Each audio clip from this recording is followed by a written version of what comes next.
Standard 6 General Science.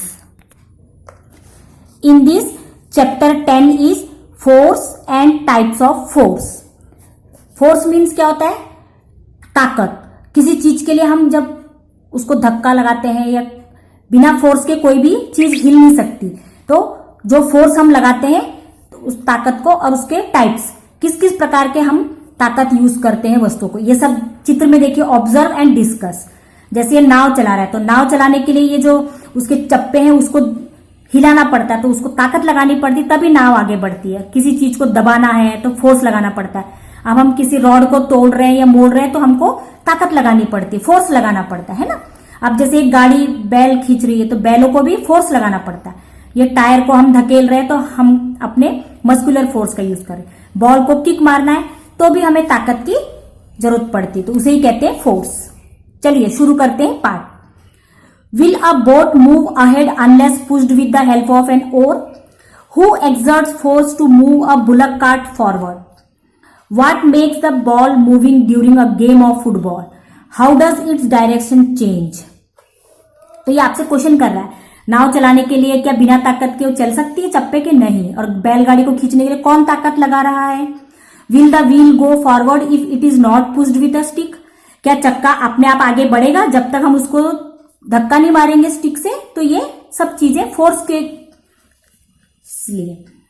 When we kick the football coming in our direction towards the goal, we apply force. In day-to-day life, we do many actions such as lifting, pulling, riding a bicycle and stopping it at a time, pushing a load, squeezing or bending something and driving vehicles. It is necessary to apply force for doing all these actions.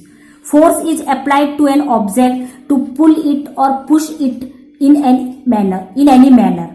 तो हम अपने रोजमर्रा के जीवन में बहुत से काम करने के लिए जो है वो फोर्स यूज करते हैं, ताकत लगाते हैं. बिना ताकत के कोई काम नहीं होता. अब जैसे हमें कोई वस्तु उठानी है तो हमको ताकत लगाना पड़ता है. किसी चीज को धक्का मारना है तो भी हमको ताकत लगाना पड़ता है ना. साइकिल चलाना हो या किसी चीज को मोड़ना या तोड़ना हो तो हमको फोर्स अप्लाई करना पड़ता है. उसके बिना वो काम नहीं होता है. No object changes its position on its own. Force is required to move an object. Force is used to change the direction of an object in motion or to stop it. तो वो कह रहा है कोई भी वस्तु जो है वो अपने आप अपनी पोजीशन चेंज नहीं कर सकती जब तक हम उसको फोर्स नहीं अप्लाई करें. अब जैसे एक चेयर वहां पड़ी है, वो अपने आप तो नहीं हिलेगी जब तक हम उसको धक्का नहीं मारेंगे, फोर्स यूज नहीं करेंगे तो वो अपना प्लेस चेंज नहीं करेगा. तो इसीलिए कोई भी वस्तु की पोजीशन चेंज करनी है तो हमको फोर्स अप्लाई करना पड़ता है ना. Types of force. पहला है muscular force. In all the actions shown in the picture 10.1 the movements take place with the help of the bones and muscles in the body. The person in the picture alongside is lifting the weight by using muscular force. अब जैसे ये बाजू में आदमी है तो ये lift उठा रहा है, तो लिफ्टिंग उठाने के लिए उसको अपने मसल्स की ताकत लगानी पड़ती है. इसको बोलते हैं muscular force. The force applied with the help of muscles is called muscular force. जिस काम को करने के लिए हम अपने मसल्स का यूज करते हैं, उसकी फोर्स लगाते हैं तो उसको कहते हैं मस्कुलर फोर्स. ठीक है. सेकंड है mechanical force. We use different machines for doing many tasks. Muscular force is used for running some machines. Some machines are run by using electricity or fuel. Machines like the latter are called automatic machines because a mechanical force is used here. For example, sewing machine, electric pump, washing machine, mixer etc. Make a list of other such machines. तो अब mechanical machines में क्या होता है, जो काम हम machine से करके फोर्स लगा रहे हैं, है ना.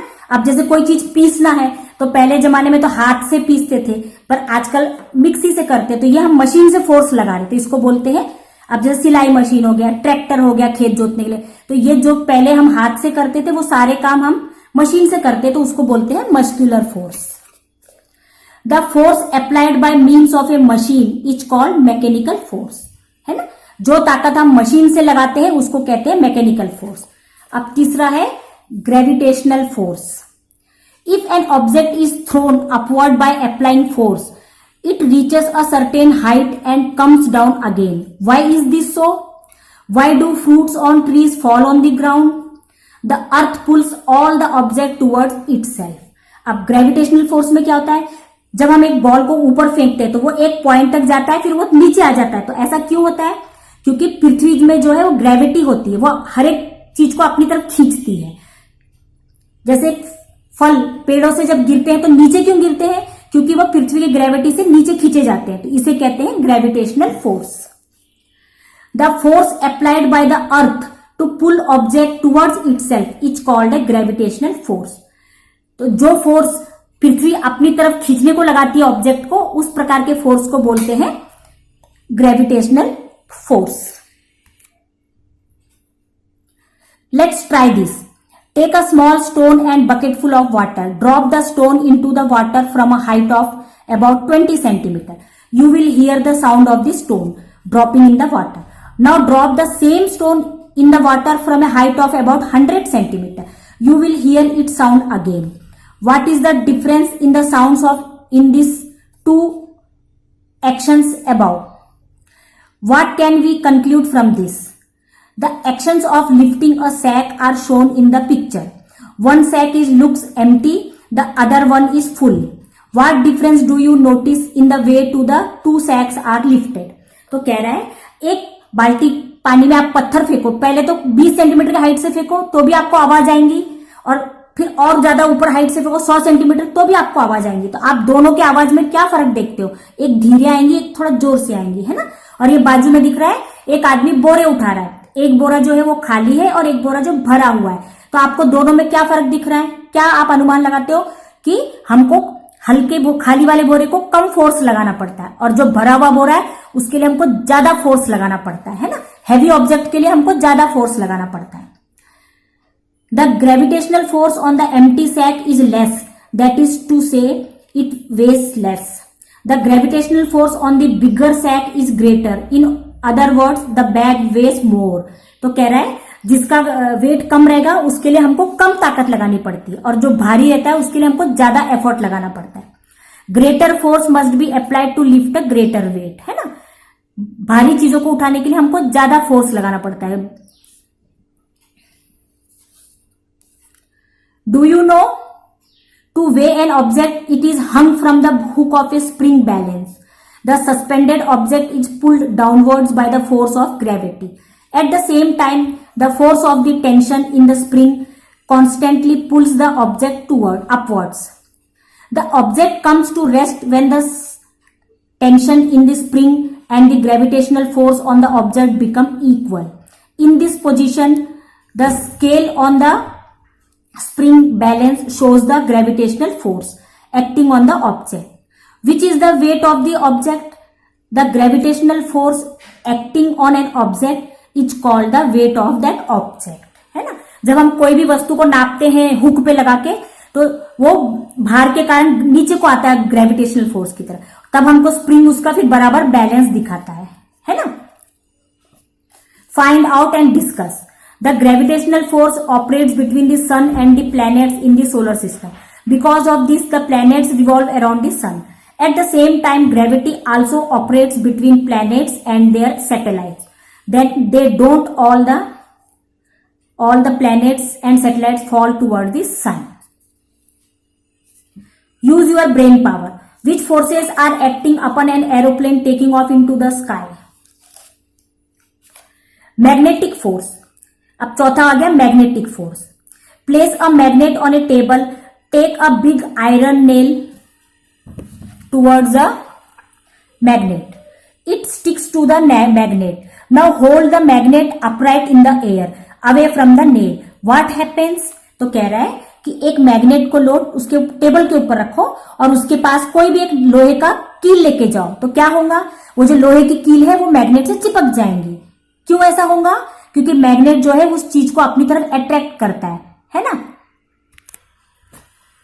नेक्स्ट फिफ्थ है frictional force. When a carom piece is flicked lightly, it slides over the carom board, but stops at a certain distance.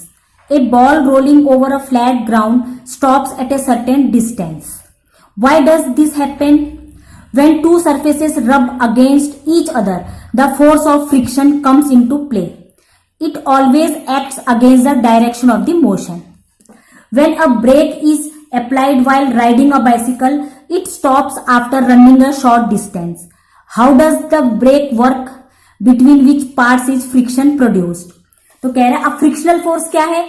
जब कोई भी दो चीजों में रगड़ खाती है, जैसे ब्रेक, साइकिल को जब हम चलाते चलाते ब्रेक लगाते हैं तो वो ब्रेक जो है वो चक्के को जाके रगड़ती है, तो फिर वो साइकिल रुक जाती है। और जब हम कैरम बोर्ड खेलते हैं तो उसकी गोटियां जो है वो बोर्ड से रगड़ खाती है। तो इसमें जब दो वस्तुओं में रब करते हैं तो उसमें फ्रिक्शनल फोर्स पैदा होता है, इसी को कहते हैं frictional force. Use your brain power. Why is powder sprinkle on the carrom board while playing carrom? तो कह रहा है कैरम बोर्ड खेलते समय हम उसके ऊपर पाउडर क्यों छिड़कते हैं, है ना? क्यों छिड़कते हैं हम उसको? स्मूथ चलने के लिए, उनमें जो रगड़ फोर्स है वो पैदा होती है।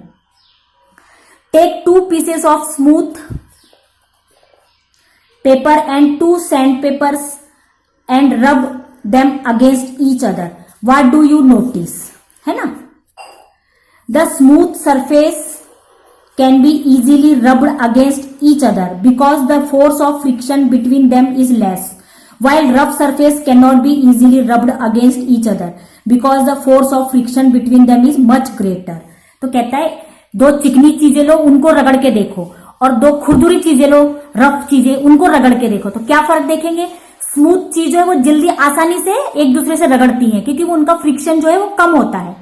यही अगर हम दो रफ चीजों को रगड़ेंगे तो वो बराबर रब नहीं होती एक दूसरे में क्योंकि उनका फ्रिक्शन जो है वो ग्रेटर है। It is possible for us to walk on the ground only because of the force of friction. If there is no friction, we would slip and fall. For example, we are very likely to slip while walking on a oily or wet floor. Why is a wooden plank laid down for pulling out a car which is stuck in mud? तो कह रहा है हम plane surface पे इसीलिए अच्छे से चल पाते हैं जमीन वगैरह में क्योंकि हमारे इसमें फ्रिक्शन है, फोर्स ऑफ फ्रिक्शन है। अगर फोर्स ऑफ फ्रिक्शन नहीं होता तो हम फिसल के गिर जाएंगे, है ना? कहीं पर अगर ऑयल और वो रहता है पड़ा हुआ तेल वगैरह जमीन पे तो हम जल्दी फिसल जाते हैं क्योंकि उसका फ्रिक्शन जो फोर्स ऑफ फ्रिक्शन जो है वो ग्रेटर हो जाता है। A force of friction is generated between the wheel and the wooden plank laid down under the car, hence it can be pulled out from the mud.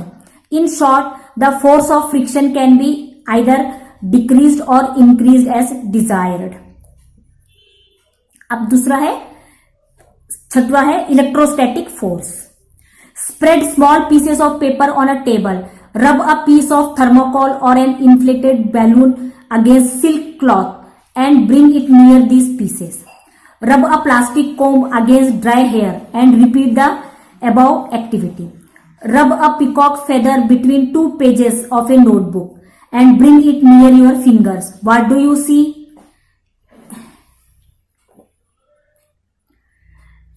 Rub a peacock feather between 2 pages of notebook and bring it near fingers. What do you see? In the above activities, the pieces of paper, hair and the peacock feather are seen to move. Why does this happen? तो ये बचपन में कभी आपने भी किए होंगे ना, हम अपने स्केल को, प्लास्टिक स्केल को अपने बालों से रगड़ के जब हम ले जाते हैं तो बाल ऐसे खड़े हो जाते हैं, है ना? क्यों? क्योंकि उनमें इलेक्ट्रोस्टैटिक फोर्स पैदा होता है। वो तो उसी तरह वो कह रहा है कि आप एक पेपर के टुकड़ों को टेबल पर डाल दो और एक थर्मोकोल या उसको बलून को रब करके उसके पास है तो वो पेपर के टुकड़े जो है उसमें चिपक जाते हैं प्लास्टिक में। क्यों? क्योंकि हम उसको रब करते हैं अपने हैंड पे वगैरह किसी चीज से, तो वो प्लास्टिक के स्केल पे इलेक्ट्रोस्टैटिक फोर्स पैदा होता है, तो इलेक्ट्रोस्टैटिक फोर्स की वजह से वो चीजें उसमें चिपक जाती हैं। तो ये हो गया इलेक्ट्रोस्टैटिक फोर्स। लास्ट है combined forces. While an action is taking place, various types of forces act on the object in question. You might have seen a roller coaster or the juggling of a sailboat on the seashore. A variety of forces act together in these cases. To obtain more information about these type of the words, trick signs in Google search on the internet. तो कह रहा है combined forces में जो है वो एक ही चीज के लिए बहुत सारे प्रकार के फोर्स जो है वो इकट्ठे यूज करते हैं, तो उस टाइप के फोर्स को बोलते हैं कंबाइंड फोर्स।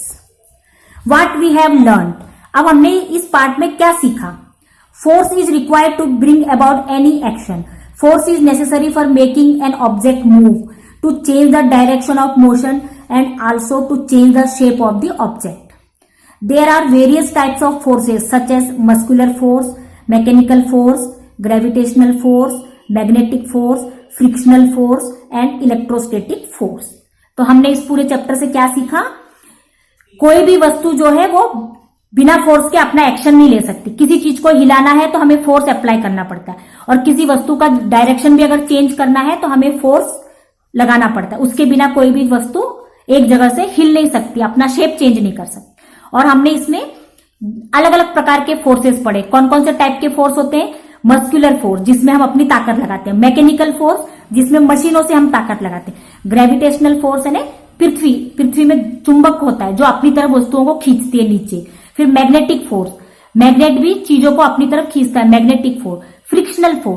फ्रिक्शनल फोर्स में जैसे जमीन पर अगर कोई चीज है उसको हम बराबर चलते हैं क्योंकि उसमें हमारे बॉडी में फ्रिक्शन होता है. इलेक्ट्रोस्टैटिक फोर्स, जिसमें हम रब करने से, दो चीजों को रब करके जो हम पैदा करते हैं उनको इलेक्ट्रोस्टैटिक फोर्स के. इस प्रकार हमने अलग अलग टाइप के फोर्सेस देखे इस चैप्टर में. ये हो गया पार्ट का डिस्क्रिप्शन. अब आगे इसके लिंक पर आप क्लिक करोगे तो आपको इस पार्ट के प्रश्न उत्तर और एक्सरसाइज मिलेंगे.